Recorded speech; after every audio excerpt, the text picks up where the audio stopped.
رب اشرح لي صدري ويسر لي أمري واحلل عقدة من لساني يفقهوا قولي. أحمدك اللهم يا مجيب كل سائل، والصلاة والسلام على من هو أفضل الوسائل وعلى آله وأصحابه ذوي الفضائل.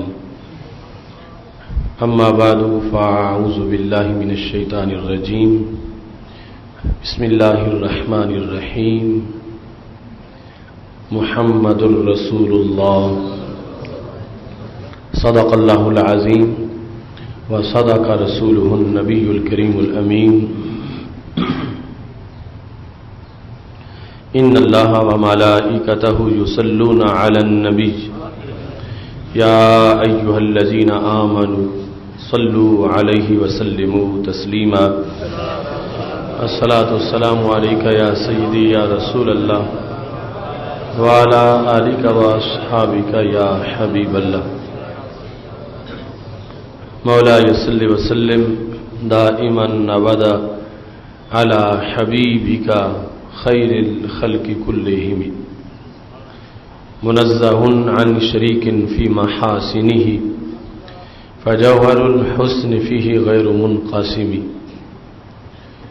يا أكرم الخلق مالي من ألوذ به سواك عند حلول الحادث العممي.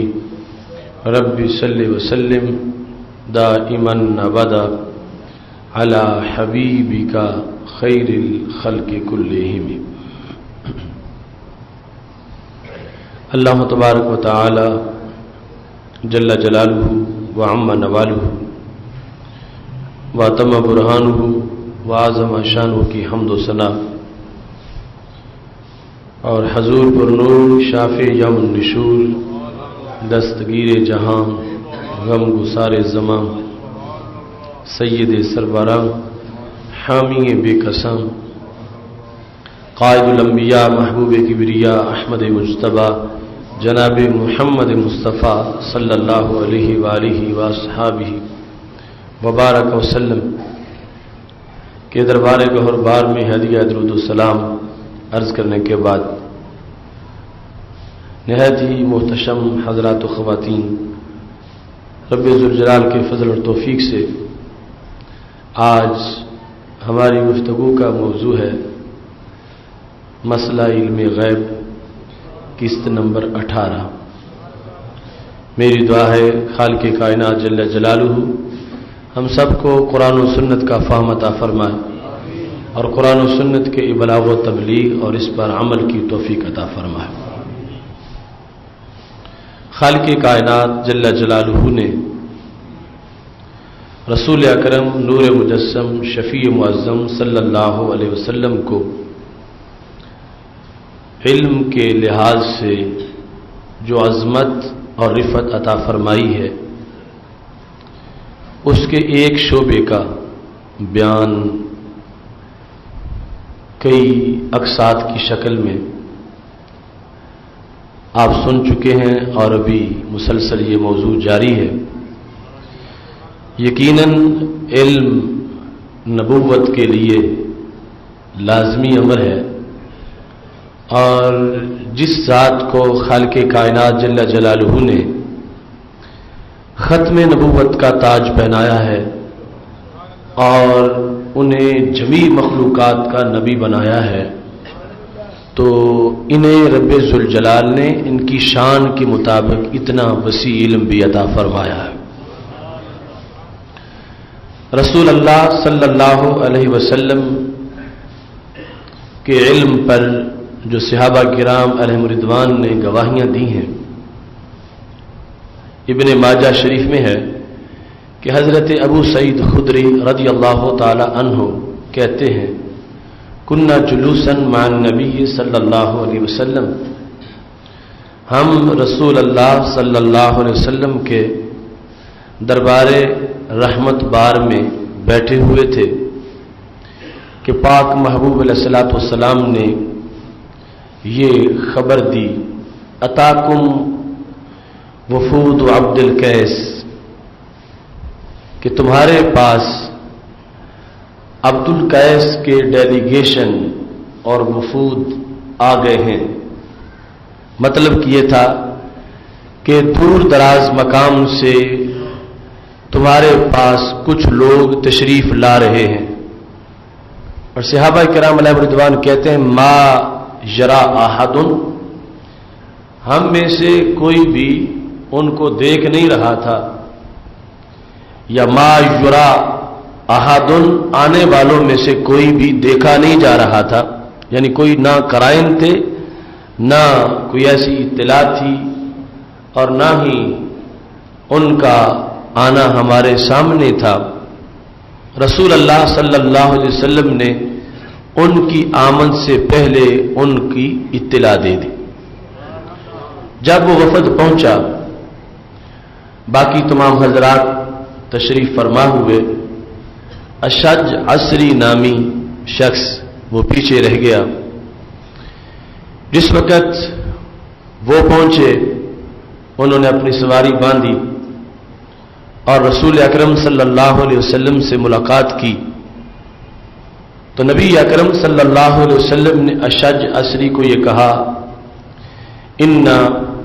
فیک لخصلتین یحبہم اللہ ورسولہ، کہ تم میں ایسی دو خصلتیں ہیں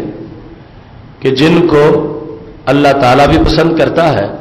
اور اللہ تعالیٰ کے رسول صلی اللہ علیہ وسلم بھی پسند کرتے ہیں. اب وہ اجنبی انسان جو رسول اللہ صلی اللہ علیہ وسلم کے دامن کرم سے وابستہ ہونے کے لیے پہنچا ہے، رسول اللہ صلی اللہ علیہ وسلم نے پہلی ملاقات پر اس کو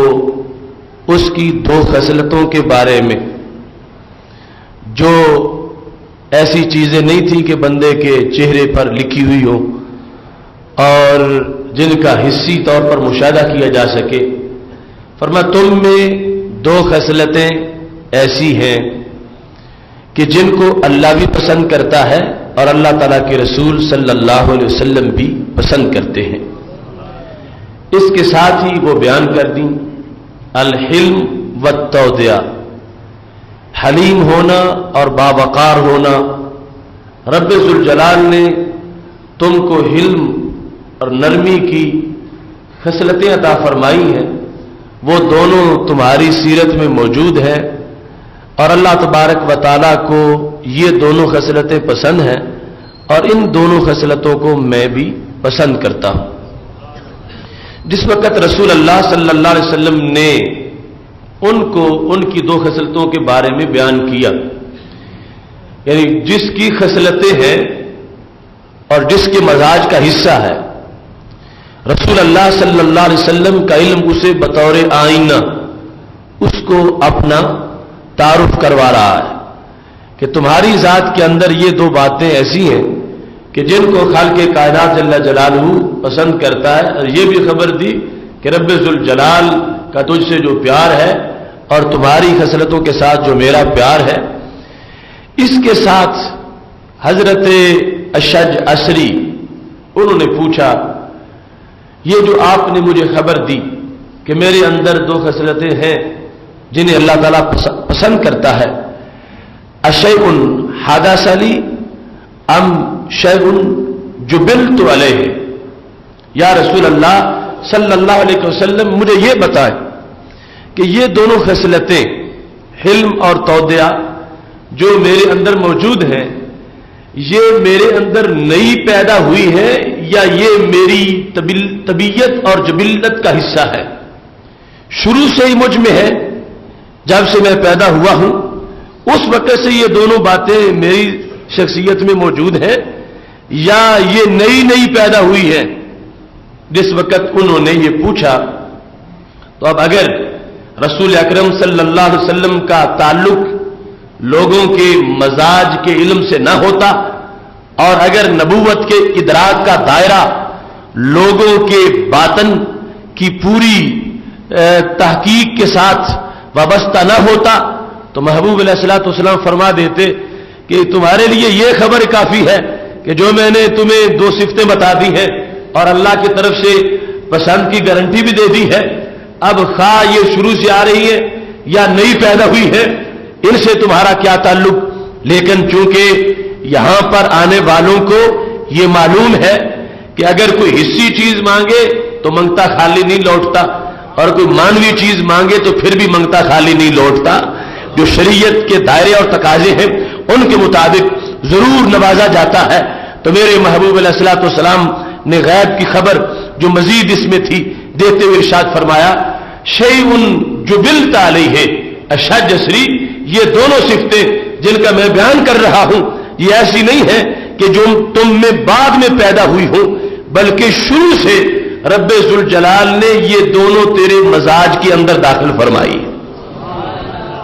اس سے جو رسول اللہ صلی اللہ علیہ وسلم کو انسانیت کا مطالعہ ہے اور لوگوں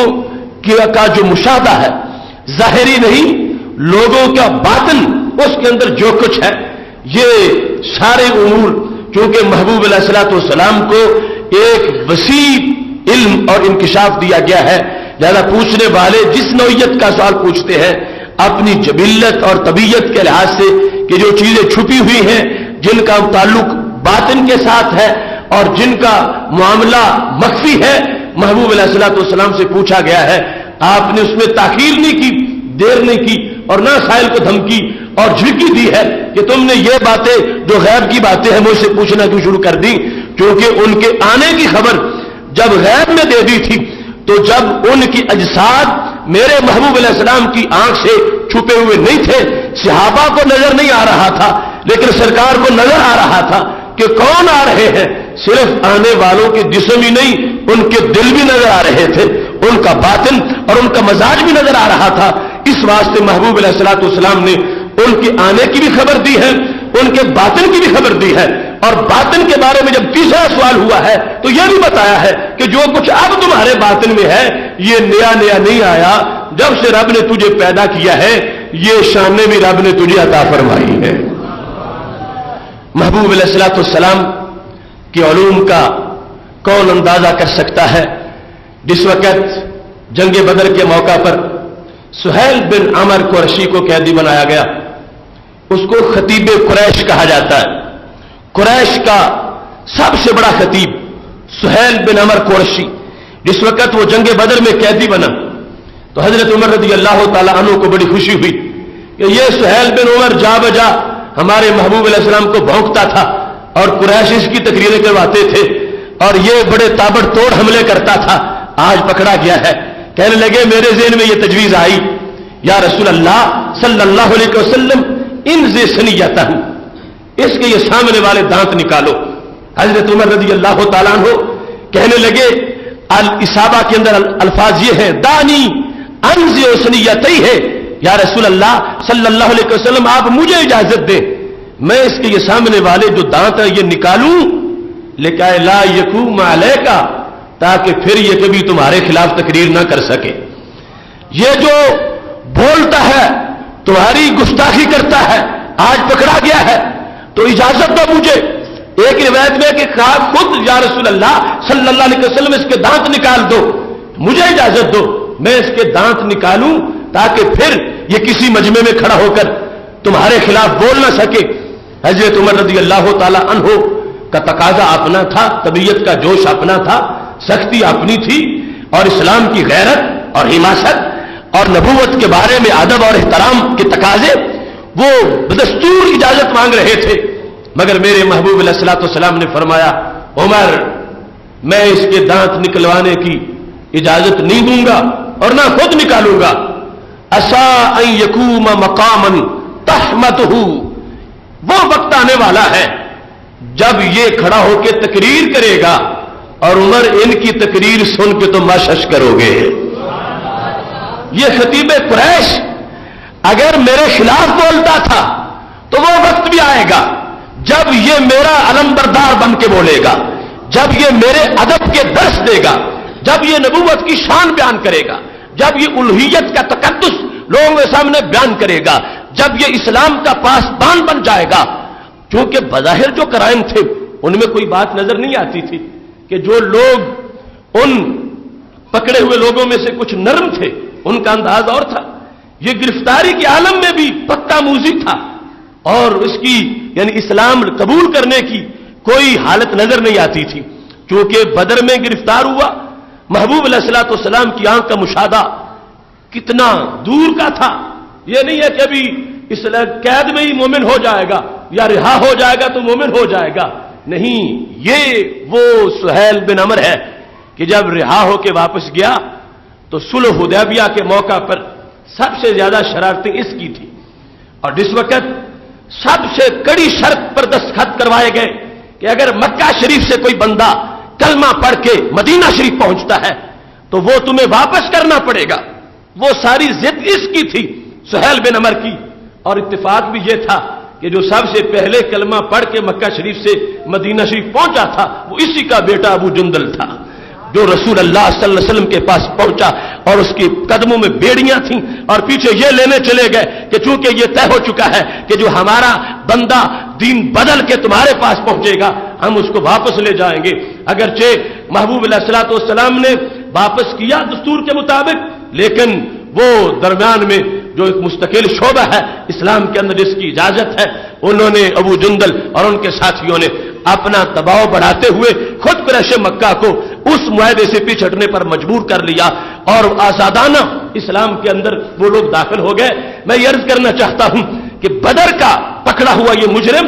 ابھی صلح حدیبیہ کے موقع پر بھی مسلمان نہیں ہوا تھا. اس وقت بھی اس کی دشمنی پورے زوروں پر تھی اور عروج پر تھی، لیکن محبوب علیہ السلام نے فرما دیا تھا عمر آج اس کے دانت نہیں نکالیں گے کیونکہ عسا ان یقوم مقاما تحمدہ. ایک روایت میں یہ سروں کا کہیں ایسا بھی وقت آئے گا جب یہ کھڑا ہو کے تقریر کرے گا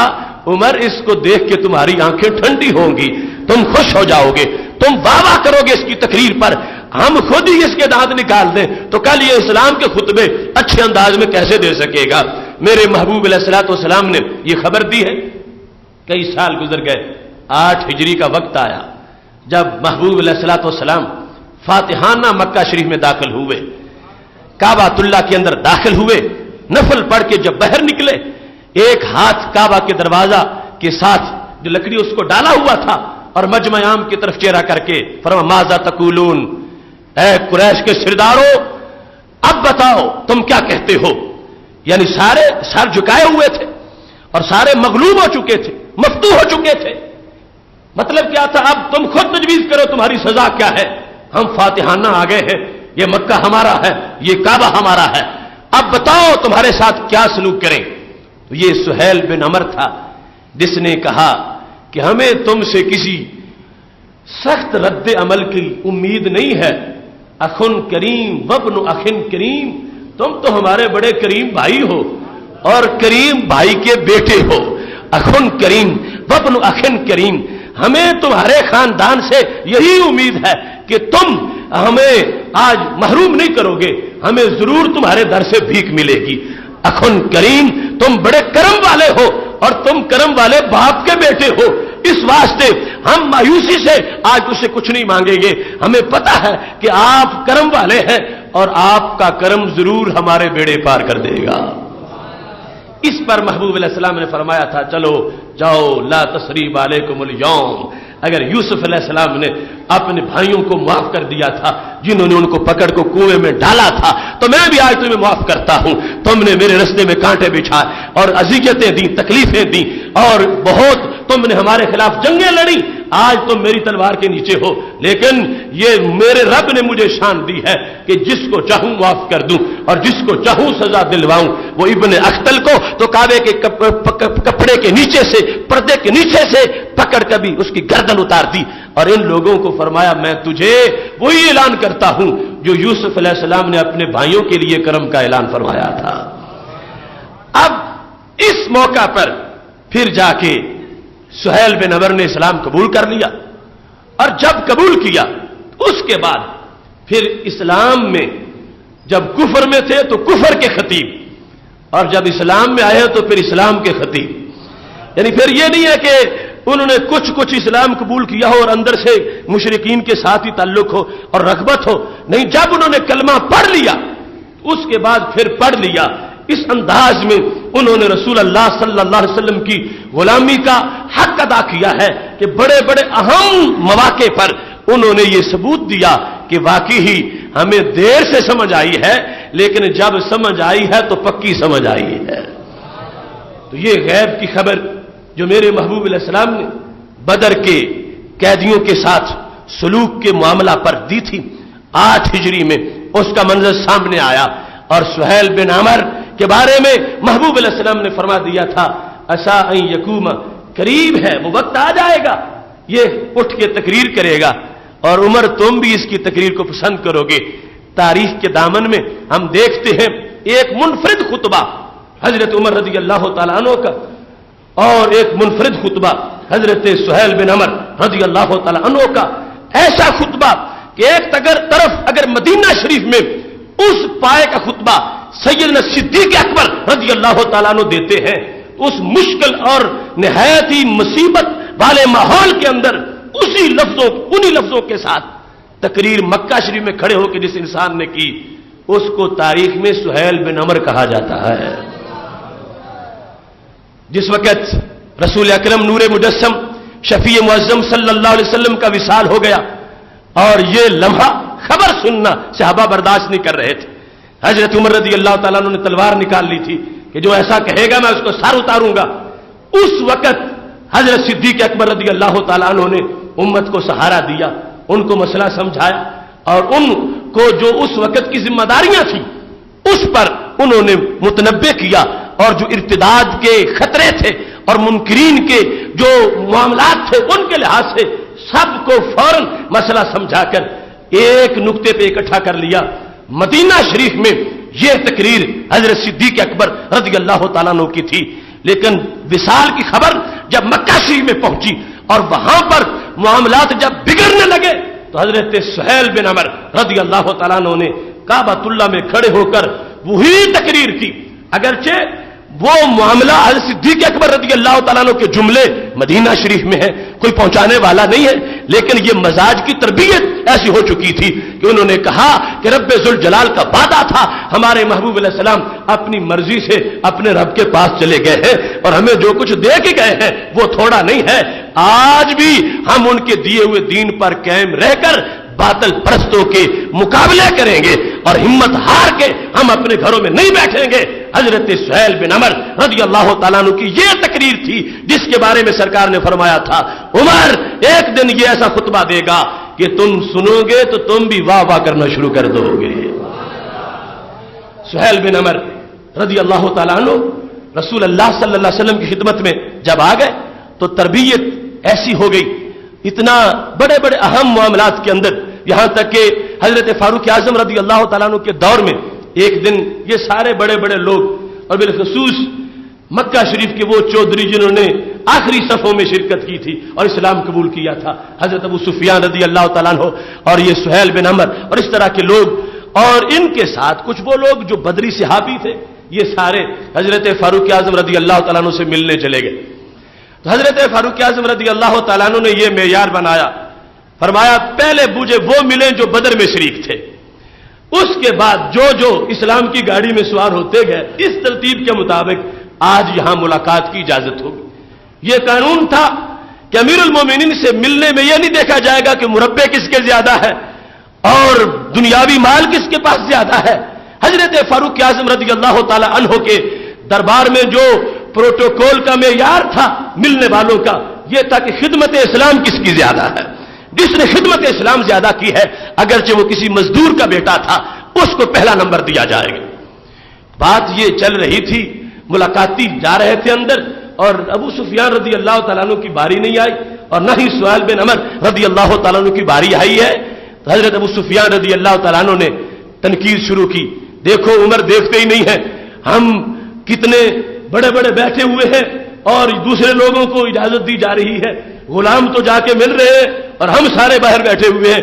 تو سہیل بن عمر نے اس موقع پر بھی بڑی شاندار تقریر کی۔ حضرت سہیل بن عمر رضی اللہ تعالیٰ عنہ کہنے لگے، دعیتم ودعی القوم، اپنی قسمت پر اگر ماتم کر سکتے ہو تو کرو، عمر کی عدالت پر تنقید نہ کرو۔ دعیتم، تمہیں بھی ماہ مدینہ نے کلمہ پڑھنے کی دعوت دی تھی اور بلال کو بھی انہوں نے دعوت دی تھی، لیکن انہوں نے قبول کر لی.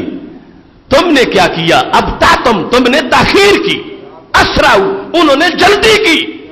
تو کہنے لگے جو اسلام کی گاڑی میں سوار ہونے میں جلدی کر گیا، آج وہ مراتب پانے میں بھی جلدی کر گیا.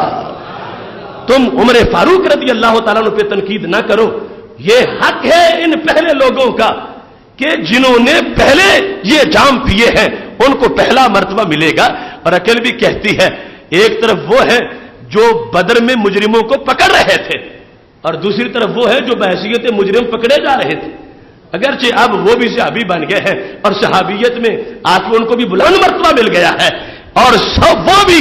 اس بات کے مستحق بن گئے ہیں ان الذین سبقت لهم من الحسنى اولئک عنها مبعدون. اور اللہ کی طرف سے یہ سب کے لیے ہے کہ جنہوں نے فتح مکہ سے پہلے کلمہ پڑھا یا بعد میں، ہم نے سب سے جنت کا وعدہ کر لیا ہے. یہ شان تو مل گئی ہے. لیکن حضرت سہیل کہنے لگے آخر وہ بات بھی تو دیکھو کہ جب بدر کی جنگ ہو رہی تھی یہ وہ لوگ ہیں جو سرکار کے جھنڈے کے نیچے تھے اور ہم وہ ہیں جو مد مقابل کھڑے تھے. تو فرق تو واضح طور پر موجود ہے. اس بنیاد پر آج سیٹیں یہ مل رہی ہیں. اور اگلا جملہ بڑا عجیب بولا، فرمایا کیف بکم اذا دعیتم الی الجنہ. ابو سفیان رضی اللہ تعالی عنہ کا صرف آج ہی ایسا نہیں ہوگا، میرا وجدان یہ کہتا ہے کل جنت میں جانے کی جب باری آئے گی اس وقت بھی ترتیب یہی ہوگی. بلال پہلے ہوں گے ہم سے، ہم ان کے بعد ہوں گے. اس وقت ترتیب یہی ہوگی. کیف بکم، اس وقت تمہارا کیا حال ہوگا؟ اگر آج تم سے صبر نہیں ہو رہا تو اس وقت صبر کیسے کرو گے؟ اب تمہیں صبر کرنا پڑے گا اور اس شان پہ تم اکتفا کرو جو صحابیت کا شرف تمہیں مل گیا ہے. اور اس وقت جب جنت میں داخلے کی باری آئے گی تو رب ذوالجلال انہیں پہلے جنت دے گا جنہوں نے محبوب کی غلامی کا پٹا پہلے اپنے گلے میں ڈالا تھا. اس کے بعد حضرت سہیل بن عمر رضی اللہ تعالیٰ عنہ نے سب کو نسخہ بتایا اور اگر تم چاہتے ہو اب بھی کچھ مزید اپنی سبقت حاصل کرو، تیزی لاؤ اپنے اندر، تو پھر کہنے لگے آج تلوار اٹھاؤ اسلام کے دشمنوں کے خلاف، آخری سانس تک جہاد کرو، لڑتے لڑتے شہید ہو جاؤ. تجھ کو اس میں ایک اللہ مزید سبقت دے دے گا اور تمہاری سیرت کے اندر نکھار ہو جائے گا. وہ سہیل بن عمر جو بدر کے موقع پر لڑنے آئے تھے مسلمانوں کے ساتھ، محبوب علیہ الصلوۃ والسلام کی آنکھ نے دیکھ لیا اور عمر فاروق رضی اللہ تعالیٰ عنہ سے کہا ہم ان کے دانت نہیں نکالیں گے. انہوں نے اسلام کے خطبے بھی دیے اور یرموک کے مقام پر اللہ نے ان کو مقام شہادت بھی عطا فرما دیا. محتشم سامعین حضرات، کیا مقام ہے رسول اکرم نور مجسم شفیع معظم صلی اللہ علیہ وسلم کے علوم غیب کا کہ جس وقت محبوب علیہ الصلوۃ والسلام تبوک میں تھے، غزوہ تبوک کے موقع پر حضرت ابو خیثمہ رضی اللہ تعالی عنہ تبوک میں شریک نہیں ہو سکے اور ایسے ہی حضرت علبہ بن زید رضی اللہ تعالی عنہ ان کے پاس تبوک کے فنڈ کے لیے کوئی چیز نہیں تھی. تبوک کی جنگ منفرد جنگ تھی، سفر دور کا تھا. باقاعدہ فنڈ ریزنگ کی مہم چلی اور محبوب علیہ السلام نے جنتوں کے اعلان کیے. اسی موقع پر حضرت عثمان غنی رضی اللہ تعالیٰ عنہ نے 2 بار جنت خریدی. یہ تبوک کی جنگ انفرادی تھی اس لحاظ سے کہ جو محبوب علیہ السلام کا عسکری انداز تھا جنگوں میں اس میں منفرد تھا. باقی جنگوں میں جانے سے پہلے یہ نہیں بتایا جاتا تھا کہ کل ہم فلاں محاذ پہ لڑنے جا رہے ہیں، بلکہ توریہ کیا جاتا تھا. بظاہر قرائن یہ ہوتے تھے کہ مشرق میں جائیں گے لیکن سفر مغرب کی طرف ہو جاتا تھا اور یہ بات کو سیکرٹ رکھا جاتا تھا منافقین سے. لیکن تبوک کی جنگ ایسی ہے جس میں اعلان کر دیا گیا ہے کہ ہم تبوک جائیں گے، لڑیں گے، باقاعدہ اعلان ہو گیا. اب حضرت علبہ بن زید رضی اللہ تعالیٰ عنہ ان کے پاس کوئی چیز نہیں کہ جو وہ پیش کرے اور نہ ہی کوئی سواری ہے کہ جس پہ بیٹھ کے وہ جنگ میں شریک ہو جائیں.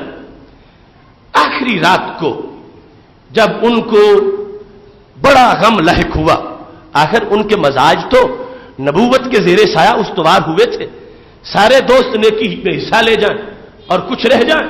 تو ان پہ کیا بیتے گی. رات کو مدینہ شریف سے باہر نکل گئے، صلی و بکا،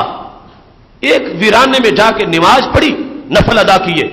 اور اس کے بعد رونا شروع کر دیا. اور دعا مانگی اللہم انکا امرت الجہاد انکا امرت الجہاد ورغبت فیہ، اے اللہ تو نے جہاد کا حکم دیا اور تو نے جہاد کی ہمیں رغبت دی، اور اس وقت میرے پاس کوئی ایسی چیز نہیں ہے ما اتقوی بہ ما رسول اللہ صلی اللہ علیہ وسلم،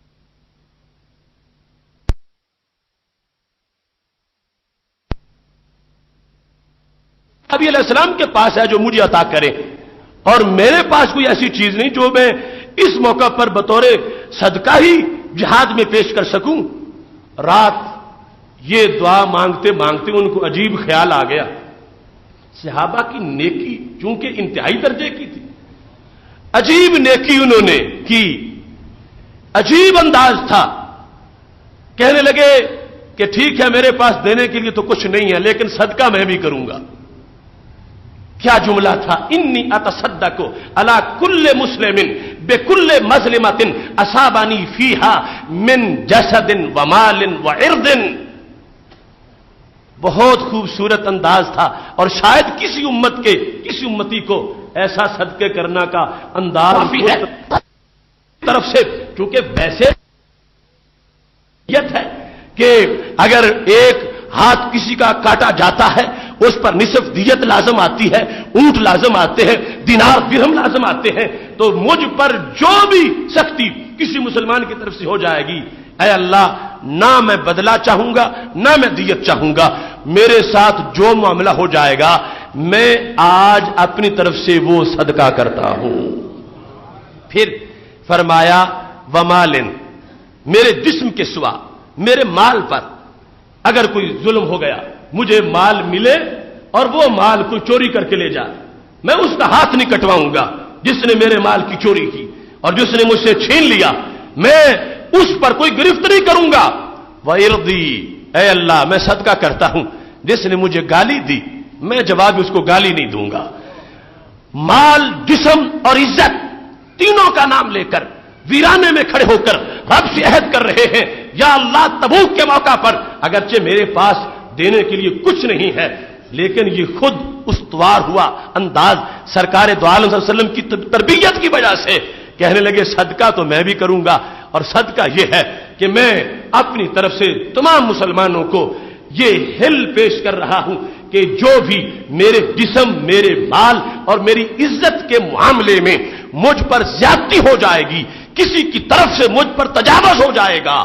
تو میں اس کا جواب نہیں دوں گا، اس کا عوض نہیں مانگوں گا، میں اپنی طرف سے اس سب کو اللہ کے لیے صدقہ کر رہا ہوں۔ یہ رات ان کی آہ تھی، اور ابھی کوئی شریعت کی ایسی روشنی نہیں تھی کہ صدقہ یہ بھی ہوتا ہے۔ یہ کمال ہے صحابہ کے تقوی کا کہ انہوں نے انداز ایسے بنا لیے۔ ایک طرف حضرت ابو دردہ کی ایک ایسی حدیث ہے کہ جس کی کوئی مثال نہیں ملتی کسی امت کے اندر، کہ وقت گزرا ہوا تھا، انہوں نے اس وقت کو بندگی سے بھرا، حالانکہ گزرا ہوا ٹائم تو گزر گیا، اس کو نیک نہیں بنایا جا سکتا، جو آنے والا وہ تو کہہ سکتے ہو کہ اب یہ آئندہ گھنٹہ میں نیکی سے خالی نہیں گزرنے دوں گا، میں بھی اس میں تلاوت کرتا ہوں، نفل پڑھتا ہوں، لیکن گزرے ہوئے وقت کو نیکی سے کون بھر سکتا ہے؟ لیکن صحابہ نے یہ کام بھی کیا۔ جب حضرت ابو دردہ رضی اللہ تعالیٰ عنہ صبح سویرے نکل گئے تھے گھوڑے کی خریدنے کے لیے، اور سودا ہوتا رہا یہاں تک کہ چاشت کا وقت ہو گیا، اور مالک نے کہہ دیا میں تو گھوڑا بیچنا ہی نہیں چاہتا، تو فرمانے لگے کتنا تم نے ظلم کیا، اگر یہ سودا ہوتا تو کسب حلال بھی عبادت تھی، اور اب تو سب کچھ رائے گاہ ہو گیا، میں نے اس وقت میں نہ تو کسی کی عیادت کی اور نہ ہی میں نے چاشت کے نفل پڑھے، اور یہ ٹائم سارا گزر گیا اسی طرح فضول کام میں۔ تو کہنے لگے ایک سہارا اب بھی ہے، میں گزرے ہوئے وقت کو نیکی سے بھر لوں گا، لیکنی الان صائم، میں اب نفلی روزے کی نیت کر لیتا ہوں، کیونکہ صبح سے میں نے کچھ کھایا پیا نہیں ہے، اور نفلی روزے کی نیت ہوگی تو سارا دن روزے میں شمار ہوگا، جو بعد آنے والا ہے وہ بھی روزہ ہے اور جو گزر چکا ہے وہ بھی روزہ ہے، لہذا روزے کی نیت کرتے ہوئے فرمایا میں یہ نہیں چاہتا کہ میرا نیکی والا وقت وہ تمہارے پلڑے میں پڑ جائے کہ تم نے ضائع کروایا ہے، میں تمہاری خیر خواہی چاہتا ہوں، دن پوری بھوک میں گزار کے انہوں نے یہ معیار دیا کہ صحابہ کا شوق گزرے ہوئے وقت کو بھی نیکی سے بھر سکتا ہے۔ یہاں بھی عجیب انداز تھا، دینے کے لیے کچھ نہیں تو اتنی تڑپ ہے دینے کی،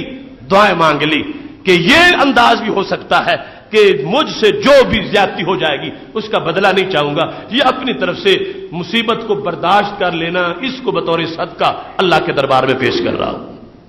صبح ہو گئی، رسول اکرم نور مجسم شفیع معظم صلی اللہ علیہ وسلم کے دربار میں حاضر ہوئے تو محبوب علیہ الصلوۃ والسلام کے صحابہ ان کا اجتماع ہے۔ میرے محبوب علیہ السلام نے فرمایا این المتصدق هذه اللیلہ، آج رات جس نے صدقہ کیا وہ کہاں ہے؟ آج رات جس نے صدقہ کیا وہ کہاں ہے؟ فلیقم، اسے کھڑا ہونا چاہیے، اٹھ کے کھڑا ہو جائے جس نے آج رات صدقہ کیا۔ اب وہ صحابی جو تنہائی میں اللہ سے یہ عرض کر رہے تھے، روتے ہوئے دعائیں مانگ رہے تھے، وہ خاموش بیٹھے ہیں، انہیں پتا نہیں کہ میرے صدقے کی اطلاع محبوب کو ہے۔ وہ رسول اکرم نور مجسم شفیع معظم صلی اللہ علیہ وسلم پھر فرماتے ہیں این المتصدق هذه اللیلہ، جس نے آج رات منفرد صدقہ کیا ہے وہ کھڑا ہو جائے۔ اب سارے صحابہ حیران ہیں کہ وہ ایسا کون سا صدقہ کرنے والا ہے کہ جس کے بارے میں اتنا اعزاز اس کو دیا جا رہا ہے۔ اب دوسری تیسری بار جب سرکار نے یہ فرمایا تو وہ قلبہ بن زید رضی اللہ تعالیٰ عنہ اٹھ کے کھڑے ہو گئے۔ جب وہ اٹھے تو میرے محبوب علیہ الصلوۃ والسلام نے فرمایا تم نے رات صدقہ کیا؟ تم نے کہا ہاں یا رسول اللہ صلی اللہ علیہ وسلم، میں نے یہ صدقہ کیا۔ سارے صحابہ نے وہ بات سن لی کہ یہ رات کو کہتے رہے ہیں کہ جو کچھ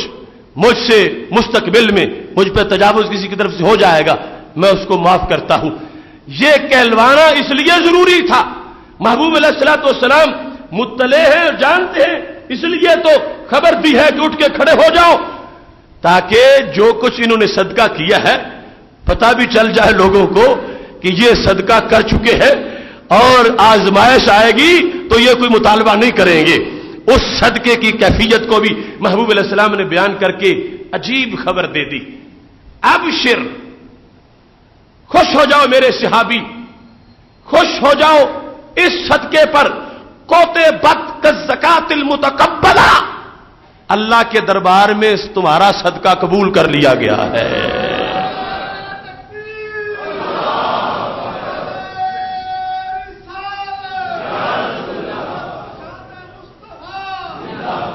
کیا عظمتیں ہیں رسول اکرم صلی اللہ علیہ وسلم کے معارف کی، علم غیب کی، یعنی صرف یہی نہیں کہ مدینہ شریف کے کسی ویرانے میں کھڑا ہو کر جو بول رہا ہے اس کا ہی پتہ ہو، یہ بھی پتہ ہے کہ عرش پر فیصلے کیا ہو گئے ہیں، کہ اگرچہ اس کے پاس کچھ نہیں تھا جانے کے لیے لیکن اس نے خود جو محبت سے ایک طریقہ گھڑ لیا ہے۔ شریعت میں پہلے ایسا کوئی دستور نہیں تھا کہ ایسے بھی کوئی صدقے جمع کرائے جائیں، لیکن نبی علیہ الصلوۃ والسلام کی طرف سے مہر صداقت لگ گئی اس محبت پر جو کہ محض خلوص کی وجہ سے پیش کی جا رہی تھی، اور یہ بھی پہچان لیا صدقہ ادھر سے یہ دیا جا رہا ہے، اور ساتھ خوشخبری بھی سنا دی کہ میرے رب نے تمہارے صدقے کو قبول فرما لیا ہے۔ اسی جنگ تبوک میں حضرت ابو خیثمہ رضی اللہ تعالی عنہ جنگ میں نہ پہنچ سکے، پیچھے رہ گئے، کئی دن گزر گئے۔ وہ جب رسول اکرم صلی اللہ علیہ وسلم کے تبوک میں جانے کے بعد ایک دن اپنے گھر آئے، گرمی کا موسم تھا، تبوک کی لڑائی کے وقت شدید گرمی تھی۔ حضرت ابو خیثمہ رضی اللہ تعالی عنہ جب اپنے باغ میں داخل ہوئے تو دو ان کی بیویاں تھیں،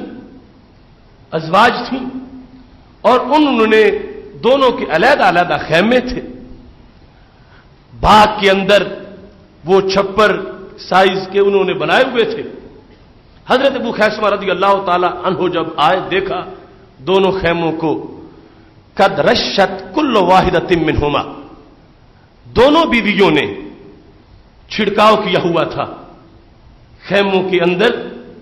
خیموں کے ساتھ، اور دونوں نے ہی بردت کل واحدۃ منہما لہو مان، پانی ٹھنڈا کر کے رکھا ہوا تھا. وَحَيَّتْ كُلُّ وَاحِدَةٍ مِّنْهُمَا طَعَامًا، دونوں نے کھانا علیحدہ علیحدہ پکا کے رکھا ہوا تھا. حضرت ابو خیثمہ رضی اللہ تعالی عنہ آپ نے جس وقت دیکھا کہ کتنا میرے لیے اہتمام ہے، ان کو دیکھا اور جو کچھ انہوں نے اہتمام کیا ہوا تھا اس کو دیکھا. وہ باغ کا ٹھنڈا ماحول، وہ خوشبوؤں کا موسم اور وہ ان کے گھر کا وفادار ماحول اور ان کی بیویوں کی ان کے ساتھ جو محبت، یہ سب کچھ دیکھ کے ان کے دل میں خیال آ گیا. کہنے لگے ابو خیثمہ فی ظل بارد وطعام مہیم وامرأة حسنہ والمقیم فی مالہ. ابو خیثمہ تو اپنے گھر میں ٹھنڈے سائے میں ہے. ابو خیثمہ دعوتیں کھا رہا ہے. ابو خیثمہ اپنی حسین بیویوں کے پاس ہے. ابو خیثمہ اپنے مال و جاہ کے اندر ہے. ورسول اللہ صلی اللہ علیہ وسلم فی الدج والریح والحر، اور ابو خیثمہ کے رسول تو وہ چلتی ہوئی لو میں، چلچلاتی دھوپ میں اور گرمی کے موسم میں میدان سفر میں ہیں اور میدان جہاد میں ہیں. ما ھذا بالنصب، کہنے لگے یہ بھی کوئی انصاف ہے ابو خیثمہ، یہ بھی کوئی انصاف ہے کہ تم گھر میں ہو، تمہارے نبی علیہ السلام سفر میں ہو، تم آرام میں ہو، تمہارے پیغمبر جہاد میں ہو، تم گھر میں ٹھنڈے مشروبات پی رہے ہو اور تمہارے نبی پیاسے جہاد میں ہو. تم اپنے گھر میں اہل و عیال کے پاس، اپنی بیویوں کے پاس سکون لے رہے ہو اور تمہارے محبوب علیہ الصلوۃ والسلام تیروں کے سامنے، تلواروں کے سامنے اپنے بدن کو پیش کیے ہوئے ہوں. ادھر تم کھانے کھاؤ، ادھر وہ بھوکے ہو. ما ھذا بالنصب، یہ کوئی انصاف نہیں ہے. حضرت ابو خیثمہ رضی اللہ تعالی عنہ نے ایک لمحہ بھی ان خیموں میں سے کسی خیمے کے اندر آرام نہیں کیا، ایک لقمہ بھی نہیں کھایا، ایک بوند پانی بھی نہیں پی. یہاں تک کہ فرما دیا ما دخلت فی واحد من العریش واللہ حتی الحق برسول اللہ صلی اللہ علیہ وسلم، خدا کی قسم ہے اے میری بیویوں، میں تم میں سے کسی کے خیمے میں بھی داخل نہیں ہوں گا یہاں تک کہ میں دوڑتے دوڑتے کئی دنوں کا سفر کر کے محبوب علیہ الصلوۃ والسلام کے لشکر میں شامل نہ ہو جاؤں. میں یہاں آرام نہیں کر سکتا، میں یہاں گھر میں رہ نہیں سکتا. میرے محبوب علیہ الصلوۃ والسلام اتنا سفر کر کے چلے گئے اور میں ادھر بیٹھا رہوں. اب دیکھیے یہ وہ ایک دل میں چھپا ہوا ایک جذبہ ہے کہ جس کے سامنے ساری سہولتیں اور ساری عظمتیں اور سارے جتنے بھی آرام دہ چیزیں ہیں وہ چھوڑ کے بندہ راہ جہاد میں چل نکلتا ہے. حضرت زید بن دسینہ رضی اللہ تعالیٰ عنہ کو جس وقت مکہ شریف میں گرفتار کیا گیا تھا اور حضرت ابو سفیان رضی اللہ تعالیٰ عنہ نے ابھی کلمہ نہیں پڑھا تھا، مکہ شریف کی حدود حرم سے باہر نکال کے انہوں نے حضرت زید سے پوچھا تھا کہ زید دیکھو تم ہماری قید میں ہو اور تمہارے نبی اپنے گھر میں آرام سے مدینہ شریف میں بیٹھے ہیں، تم مکہ شریف میں پکڑے گئے ہو. اگر معاملہ اس کے برعکس ہوتا، تم گھر میں بچوں کے پاس ہوتے اور تمہارے نبی ہماری قید میں ہوتے، بتاؤ ان دو صورتوں میں سے تجھے کون سی صورت پسند ہے؟ تو حضرت زید بن دسینہ رضی اللہ تعالیٰ عنہ نے واضح یہ کہہ دیا تھا واللہ ما احب ان محمدا صلی اللہ علیہ وسلم الان فی مکانہ الذی هو فیہ تصیب شوکۃ وانی جالس فی اہلی. خدا کی قسم ہے تم نے تو بڑی دور کی بات کی، میرے محبوب علیہ السلام کو اپنے گھر میں بیٹھے ہوئے کانٹا بھی چپ جائے پھر بھی ہم اپنے گھر آرام سے نہیں بیٹھ سکتے. کہاں تلوار کے نیچے تمہارا سر ان کا ہو، تمہاری تلوار ہو اور ہم گھروں میں آرام سے بیٹھے رہے؟ نہیں، ایسا نہیں ہو سکے گا. اب وہ دیکھو مظہر حضرت ابو خیثمہ رضی اللہ تعالیٰ عنہ نے اپنے اوپر جو تنقید کی، جو ملامت کی کہ ذلن بارد، تم ٹھنڈے چھاؤں میں سایوں میں بیٹھے ہو اور تم پکی دعوتیں کھا رہے ہو، امرأۃ حسنہ، اور تم حسین بیویوں کے پاس بیٹھے ہو اور تمہارے محبوب علیہ الصلوۃ والسلام راہ جہاد میں ہے. یہ کیسے ہو سکتا ہے؟ حضرت ابو خیثمہ رضی اللہ تعالی عنہ نے فوراً یہ فتویٰ دیا جو آج کے ماحول کا بھی سب سے بڑا فتویٰ ہے. حضرت ابو خیثمہ رضی اللہ تعالی عنہ نے انہی دو بیویوں سے کہا حیا طعامن، اب میں یہاں بیٹھ کے نہیں کھاؤں گا، میرے لیے زاد سفر باندھو، تیار کرو، میں ساتھ رکھوں گا، جب کہیں موقع ایسا آئے گا میں کھا لوں گا. قربان جائیں ان عظیم صحابیات کے جذبے پر کہ جنہوں نے اپنے شوہر کا دامن پکڑ کے نہیں کھینچا کہ ہم تجھے نکلنے نہیں دیں گے، ہم تجھے جانے نہیں دیں گے، ہم تجھے یہی رکھیں گی. انہوں نے بھی کمال وفا کے ساتھ اس بات پر مہر تصدیق لگائی ہے کہ ہمارے شوہر نامدار اگر وہ تمہارے محبوب ہیں تو ہمارے بھی محبوب ہیں. اس بنیاد پر خود انہوں نے ان کو رخصت کیا ہے. حضرت ابو خیثمہ رضی اللہ تعالیٰ عنہ گئے ہیں کافی طویل سفر کرنے کے بعد، جہاں تک کہ محبوب علیہ السلام تو تبوک میں پہنچ چکے تھے. حضرت ابو خیثمہ رضی اللہ تعالیٰ عنہ جب قریب پہنچے تبوک کے تو صحابہ نے کہا ھذا راکب، یہ کوئی سوار ہے، مقبل آنے والا ہے، یہ کوئی سوار آ گیا ہے. چونکہ راستہ جو پیچھے مدینہ شریف کا تھا تو سب کو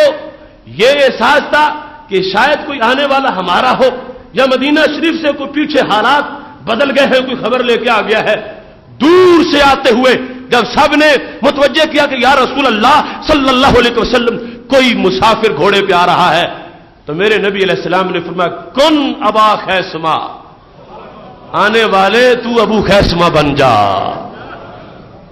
ابو خیثمہ کے دل میں اگر تڑپ ہے تو پھر محبوب بھی اس تڑپ کو یاد کرنے والے ہیں کہ میرا غلام گھر پہنچا ہے اور اس کو آرام دہ بستر اچھا نہیں لگا، اس کو وہ گھر کا ماحول اچھا نہیں لگا، اس کو اپنا گلشن اور اس کی باتیں صبا اچھی نہیں لگی، وہ گھر سے چلا ہے. ادھر سے محبوب علیہ الصلوۃ والسلام کی دل میں بھی یہ باقاعدہ خیال ہے کہ ابو خیثمہ اکیلا آ رہا ہے اور ابو خیثمہ یہاں پہ جہاد میں شرکت کرنے کے لیے آ رہے ہیں. کن ابا خیثمہ، آنے والے ابو خیثمہ بن جا. تو صحابہ کہتے ہیں یا رسول اللہ صلی اللہ علیہ وسلم جب وہ مزید قریب آئے اور سب کو نظر آنا شروع ہو گیا کہنے لگے یا رسول اللہ صلی اللہ علیہ وسلم ہوا واللہ ابو خیثمہ، اللہ کے محبوب خدا کی قسم یہ ابو خیثمہ ہی ہے. تو محبوب علیہ الصلوۃ والسلام نے جو خبر دی وہ خبر غیب کی خبر تھی، پوشیدہ بات کی خبر تھی، وہ صحیح ثابت ہوئی. اور یہ معاملات تھے کہ محبوب علیہ الصلوۃ والسلام کی محبت میں وہ گھر سے چلے ہیں، محبت نے قبول کیا ہے. رسول اکرم نور مجسم شفیع معظم صلی اللہ علیہ وسلم کے دل میں باقاعدہ چاہت ہے. اگر لکڑی کا تنا ان کے عشق میں روتا ہے تو یہ اس کو بھی منبر سے اتر کے سینے سے لگاتے ہیں، لکڑی کے تنے کی ضیافت بھی کرتے ہیں،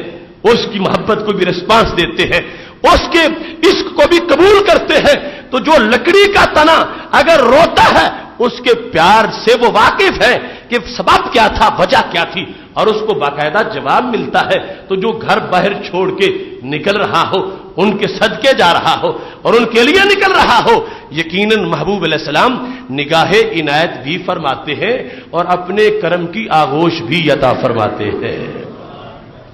اب دیکھیے اس مقام پر حضرت ابو خیثمہ رضی اللہ تعالی عنہ نے جو کردار پیش کیا یہ اسلام کی حقانیت کا بہت بڑا کردار ہے. ایک طرف وہ حنظلہ ہے جن کی شادی ہوئی ہے اور پہلی رات ہے، ادھر سے جہاد کا وقت آیا ہے اور محبوب علیہ السلام کے کہنے پہ باہر نکل آئے ہیں، جاتے ہی شہید ہو گئے ہیں. اور صحابہ سے نبی علیہ السلام نے فرما دیا اللہ کے فرشتے ان کو غسل دے رہے ہیں. حضرت حنظلہ غسیل الملائکہ مشہور ہو گئے. اس وقت نکلے جب نکلنا بڑا مشکل تھا، اپنی شادی کی پہلی رات میں نکلے حضرت حنظلہ رضی اللہ تعالی عنہ اور حضرت ابو خیثمہ رضی اللہ تعالی عنہ اس ماحول میں نکلے جس میں بظاہر گھر کی اٹریکشن بڑی تھی، گھر کے لگاؤ کی علامات بہت زیادہ تھیں، لیکن انہوں نے یہ ثابت کیا ہے محمد ہیں متاع عالم ایجاد سے پیارے، پیدر مادر برادر جان و مال اولاد سے پیارے، کہ جتنی محبت ہمیں رسول اللہ صلی اللہ علیہ وسلم کی ذات گرامی کے ساتھ ہے اتنی کسی اور چیز کے ساتھ نہیں ہے، اور باقی کوئی محبت ان کی محبت کے سامنے حجاب نہیں بنتی۔ یہی وہ جذبہ ہے کہ جس کے پیش نظر علم الدین اپنا سر پیش کرتا ہے یا عامر عبد الرحمان اپنا سر پیش کرتا ہے۔ یہ احساس ہے اس شخص کو کہ والدین کا اکلوتا بیٹا ہوں اور بہنوں کا اکلوتا بھائی ہوں، اور ابھی میری شادی بھی نہیں ہوئی اور یہ جوانی میری عروج پر ہے اور میں نے پڑھا ہے ابھی میں جاب کروں گا، یہ کروں گا، سب کچھ کروں گا، مستقبل کی ساری حسرتیں اور مستقبل کی ساری رونقیں اور ساری اٹریکشن جو بھی ان کے ذہن میں تھیں سب کو ایک طرف کرتے ہوئے یہ فیصلہ کر لیا کہ گنبد خضرا میں نبی علیہ السلام کو تکلیف ہو رہی ہو اور ہم ادھر آرام سے بیٹھے رہے اور اپنے کام میں مصروف ہو جائیں۔ یہ حضرت ابو خیثمہ رضی اللہ تعالی عنہ کا دیا ہوا جذبہ، اور ایک نہیں، صحابہ کرام علیہم رضوان کے ایسے سینکڑوں واقعات ہیں جو ہو بہو ان کا عکس آج کے مسلمان کے اندر بھی موجود ہے، اور اس کی وجہ سے ایسا ہوتا ہے کہ یہ سب کچھ چھوڑتے ہیں اور راہ حرم پہ چل نکلتے ہیں، راہ عشق پہ چل نکلتے ہیں، اور یورپ کو اور مغرب کو ابھی تک سمجھ نہیں آئی، چونکہ انہوں نے جو ان میں سے اہل کتاب ہے انہوں نے نبیوں کو یوں نہیں مانا جیسے ہم نے محبوب علیہ السلام کو مانا ہے۔ وہ حیران ہے، پریشان ہے، ان کو تعجب ہے کہ کیا پیغمبروں کے لیے جانیں بھی دی جاتی ہے، کیا ان کے لیے سب کچھ چھوڑا بھی جاتا ہے؟ کوئی ان میں سے کہتا ہے کہ وہ ذہنی مریض تھا، کوئی کہتا ہے وہ مجنون تھا، کوئی کہتا ہے کہ اس نے خودکشی کی ہے۔ نہیں نہیں، یہ اسلام کی حقانیت ہے۔ عامر عبد الرحمان نے خودکشی نہیں کی، اس نے خودخوشی کی ہے۔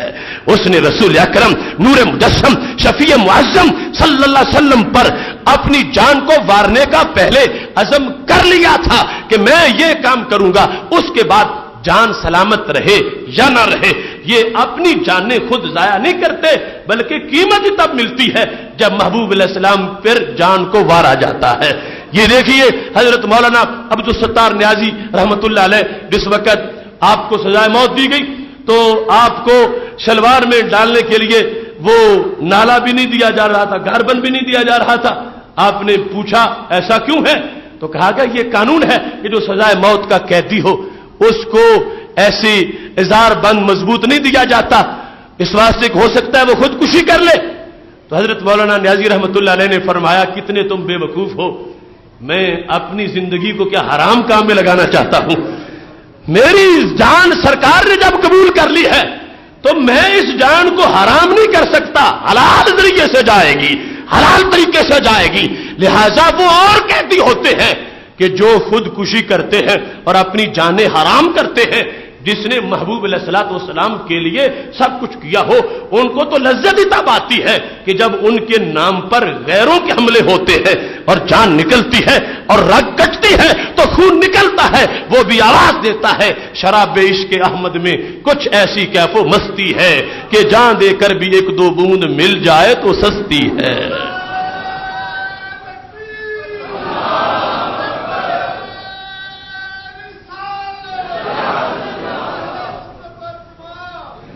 انشاءاللہ تبارک و تعالی 25 کو بروز اتوار یعنی پرسوں لاہور جامعہ نعیمیہ میں صبح 9 بجے سے 12 بجے تک بہت بڑا اجتماع عامر شہید کو خراج تحسین کے لیے منعقد کیا جا رہا ہے۔ آپ حضرات سے شرکت کی اپیل کی جاتی ہے۔ انشاءاللہ تبارک و تعالی آئندہ جمعۃ المبارک ہمارا نہایت اہم موضوع ہے اپنا اسلام اور غیروں کی ڈائی۔ اس پر سننے کے لیے وقت پہ تشریف لائیں۔ وآخر دعوانا الحمدللہ رب العالمین۔